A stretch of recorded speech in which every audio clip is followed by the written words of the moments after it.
to go into if you believe Christianity. I don't know what your understanding is of any African spirituality, quote-unquote religions prior to Christianity on the continent. Yeah. I don't know your understanding of it. Mine is very limited. I would prefer a man like Shakara to be there because he'd be more suited to have this discussion still. But in terms of Christianity and the effect it potentially could have and is having on Africans on the continent, do you believe that it's beneficial for them to adapt it if they haven't already, as opposed to trying to use their own? Yeah, so let me deal with that. Christianity is different from Islam in a fundamental way. Christianity is an incarnational religion because we believe that God incarnate into human flesh and dwelt amongst us. Which means that when Christians enter into cultures, our view is that what the point of Christianity is that the yeast leavens the whole. The point of the Christian faith is to make the Ethiopian a better Ethiopian, or the Tutsi a better Tutsi, or the Fulani a better Fulani. The point of Christianity is not to make the Fulani an Arab, is not to make the Ethiopian an Arab, is not to make the Tutsi an Arab, but to make them their better self. So you see at the moment in the Vatican, the Vatican is having what's called the Amazonian Synod, which means that what they are looking at is how can the indigenous people of the Amazon express their Christian faith in a way that is true to the gospel and the truths of the gospel and true to their Amazonian identity as an indigenous people. And that is exactly what Christianity should do in every culture. When the Jesuits went... I want to run to the car and get my umbrella, you know. Can you continue on? Yeah. Okay. When the Jesuits went to Japan, they went to Japan and they tried to strip their Christianity, their preaching of Christianity, of everything that was European and adapt and adopt everything that they could that was Japanese. Christians in India practiced a form of Christianity that was adaptive to Indian culture, which is why the St. Thomas Christians of India have an order of religious nuns that dance like the Hindu temple priestesses dance in their temples.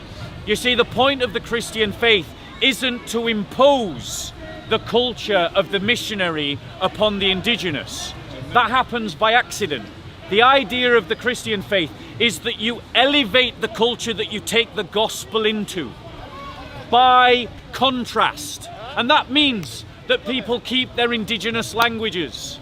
The Copts kept speaking Coptic, the Ethiopians kept speaking their own language. The Japanese spoke in Japanese. They worshipped in forms that were correct to themselves. So I've been to Japan, I've experienced Christianity in Japan. In Europe, when you show homage, it is European custom to bow. And so Europeans, they kneel in homage to God. You go to Egypt, you go to Japan, they don't do that. There's no concept of this kind of kneeling. Instead, you bow, a deep bow. And so that's what they do in in Japan. So the fact is, Christianity, when it is at its best, elevates and leavens the culture it goes into. It seeks to take away that which is bad and magnify that which is good. By contrast, one more final point on that. And it does that because it doesn't have a system of laws. It has a system of values that transforms the human heart that then can express itself in the local culture. Now, by contrast, Arab Muslims, when they go into a land, what do they say? They say that you must imitate Muhammad in what he did, and in many ways, the way that he did it. And so you see where Islam has dominated, that people lose their indigenous culture. The Assyrians lost their indigenous culture. Assyria is in Iraq, by the way. The Assyrian Christians lost their indigenous culture and were Arabized. The Copts lost their indigenous culture and were Arabized. The Numidians of Sudan lost their indigenous culture and were Arabized. It was my pleasure many years ago to meet a refugee from North Sudan. Why was she a refugee from North Sudan? Because the Arab Islamist government had decided to build a dam, the backwash of which would wipe away historical sites of the Numidian people. And this Muslim Sudanese woman, who wasn't really practicing Islam, didn't really care about it, but was proud of her Numidian identity, organized a very gentle protest against the government, and she had to flee for her life.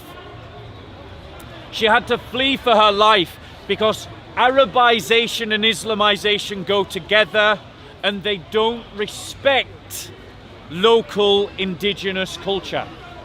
By Christian standards, we're called to be a light that shines in the darkness, a light that shines on a hill. We're called to be yeast that leavens the whole.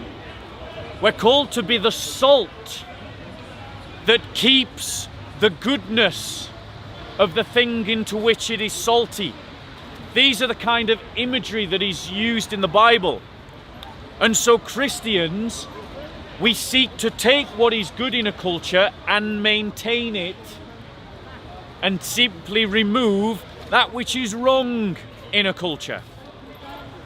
Now, what happened in Egypt and Ethiopia is an example of an indigenous African church.